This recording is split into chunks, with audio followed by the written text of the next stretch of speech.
बिना पेनी के लौटा है, जिधर चाहते उधर ढुलक जाते हैं। एक गाना आया था कि नाच मेरे बुलबुल तुझे पैसा मिलेगा। नमस्कार दोस्तों, इस समय मैं गंजारी के स्टेडियम में बिल्कुल बीच में खड़ा हूँ और यहीं पे जो है मोदी जी का चौपर आने वाला है। तो हमारे साथ जो है एक मंत्री है, तो इनसे हम चलिए बात करते हैं कि ये क्या कहना चाहते हैं स्टेडियम के लेके और मोदी जी को लेके, उनके बारे में क्या कहना चाहते हैं। तो सबसे पहले आप अपना परिचय दीजिए। सबसे पहले मीडिया भाई को हार्दिक बंधन, अभिनंदन और स्वागत करता हूं कि आप लोग अथक प्रयास करके हमारे जैसे नौजवानों का जो हम लोग बोलते हैं जनता के बीच में आप लोग पहुंचाने का कार्य करते हैं। आप लोगों का मैं दिल से आभार व्यक्त करता हूं। क्या नाम पड़ेगा सर? मेरा शुभ नाम पड़ेगा महेंद्र कुमार राजभर। आपकी भारतीय जनता पार्टी में क्या पोजीशन है? मेरी भारतीय जनता पार्टी में जनता खुश है बता रही है।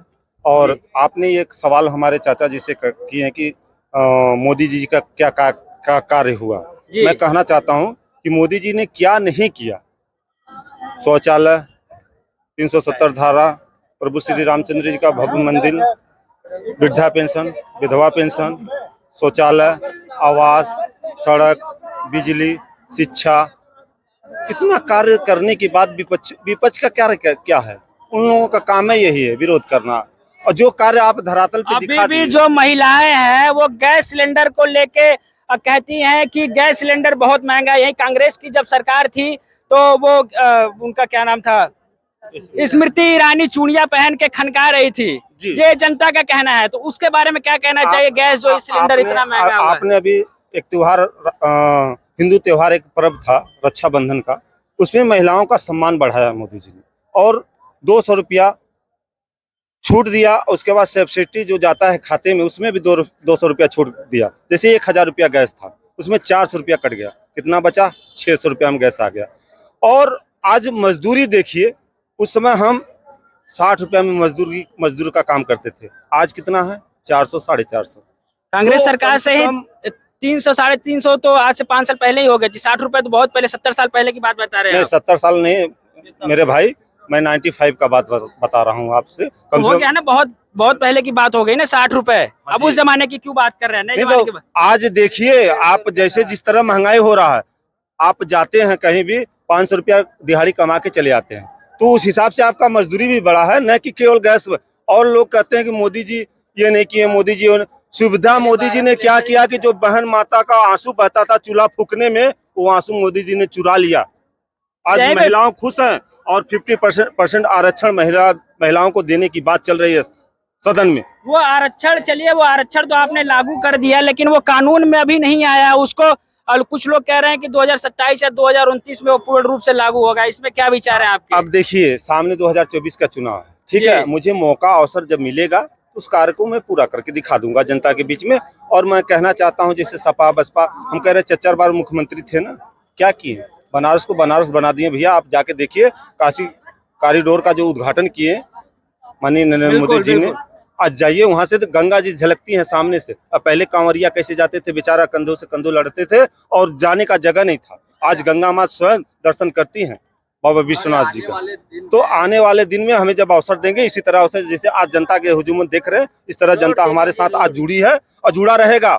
और प्रचंड बहुमत से 2024 में इतना कमल खिलेगा कि जो इंडियन का गठबंधन चल रहा है ना, ये फिंडियन हो जाएगा। और मैं राजभर समाज से मैं बिलोंग भी करता हूं। मैं माननीय ओम प्रकाश राजभर को एक सलाह देना चाहता हूं कि वो अपनी गलत टिप्पणी का हमारे पार्टी में नहीं चलेगा।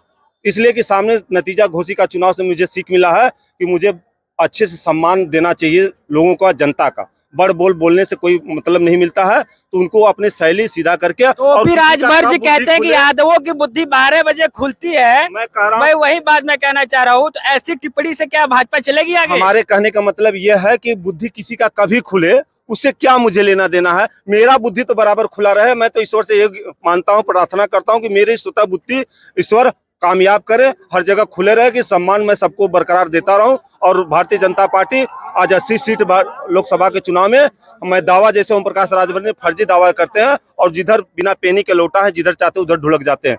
एक गाना आया था कि नाच मेरे बुलबुल तुझे पैसा मिलेगा और कहाँ कदरदान तुझे ऐसा मिलेगा। तो वो पैसा के पीछे भागते हैं। वो कभी समाज के पीछे मुड़ के कभी ओम प्रकाश राजभर ने देखा नहीं। वो अपने बच्चे के और अपने परिवारवाद की वजह से समाजवादी पार्टी आज परिवारवाद ऐसे लोगों को क्यों अपने पास बुला लेती है, उनको क्यों सीट दे देती है? कुछ लोगों का कहना यह है कि बीजेपी में वॉशिंग मशीन है, कोई कहीं से आता है और धुल के निकल जाता है। क्या सही बात है क्या? देखिए, उसमें थोड़ा राजनीति करके आए हैं। ये फिर 2027 में अखिलेश के साथ चले जाएंगे। अखिलेश जी ने खुद कहा है कि आप जाइए, ऐसी ऐसी शैली का उसमें भाषण दीजिए कि वो लोग लोकसभा का चुनाव हार जाएं। और मैं चाहूंगा कि ओम प्रकाश जी को बाहर का रास्ता दिखा दे, ताकि राजभर समाज भारतीय जनता पार्टी के साथ जुड़ गए हैं। माननीय अनिल राजभर से कंधों से कंधा मिला के चलने का कार्य करते हैं। और ओम प्रकाश जी अपने स्वतः अपने लाभ के लिए वो भारतीय जनता पार्टी में आए, और मंत्री पद भी उनको नहीं मिलेगा। आपने देखा ना, बड़ी बोलो हमारे योगी जी को भेज रहे थे मंदिर में घंटा बजाने के लिए। मोदी जी को सबसे बड़ा झूठा कह रहे थे, क्यों आए? और बैकवर्ड समाज का कोई लीडर जाता था, केशव प्रसाद मौर्य को कहते थे कि स्टूल पे बैठाए जाते हैं, हम रहते थे स्टूल पे खींच के मार देते। आपको तो वो भी सम्मान नहीं मिला। सामने आपने न्यूज में देखा। तो कम से कम अपनी शैली सही करिए। आपको अगर जनता ने उच्च राष्ट्रीय अध्यक्ष का लेवल का कोई अगर लीडर बना दिया है राजभर समाज ने, तो कम से कम बोलना सीखिए। मैं आपको यह सलाह देना चाहता हूं। मैं उनका पड़ोसी भी हूं। देखिए ओपी राजभर जी, एक राजभर जी और हैं, आपको सलाह देना चाहते हैं। तो चलिए, हम 2024 का जो चुनाव है उसमें अखिलेश जी और मोदी जी को आप कहाँ देख रहे हैं? देखिए, अखिलेश जी 4 बार सरकार में थे जी, जनता त्रस्त हो गई थी और राम भक्तों के ऊपर गोली चलाया गया। आप स्वतः हाँ, तो सारा चीज आपको पता है भैया। हम गलत चीज नहीं, हमें कुछ नहीं पता है। जो भी पता है वो जनता को पता है, हमें कुछ नहीं पता है। लोगों के ऊपर गोली चला, ये छुपा नहीं। सबसे बड़ा जो भी सम्मान दे रहे हैं आज भारतीय जनता पार्टी, चाहे महिला हो, चाहे पुरुष हो, चाहे एक बालक हो, पढ़ने वाला हो, चाहे एक बच्ची हो। आज हमारे योगी जी जाते हैं हॉस्पिटल में, जाते हैं तो उस बच्चे का हाल चाल लेते हैं। ऐसे हमारे देव पुरुष, ये सब इंसान नहीं है, ये सब देव पुरुष हैं। इन लोगों का जितना भी चरण चुमा जाए उतना भी कम है। मैं इसी बात पर अपने बात को विराम करता हूँ। बहुत बहुत धन्यवाद। चलिए, इनके अपने विचार थे। अगर आप लोगों को अच्छा लगा इनके बात, तो कमेंट करके जरूर बताइएगा। छोटा सा प्रयास हमारा कैसा लगे। हम इस समय जो है गंजारी गांव के स्टेडियम में बिल्कुल मध्य में खड़ा है, तो ऐसी वीडियो हम आपको जरूर दिखाते रहेंगे और आप तक पहुंचाते रहेंगे। तब तक के लिए धन्यवाद।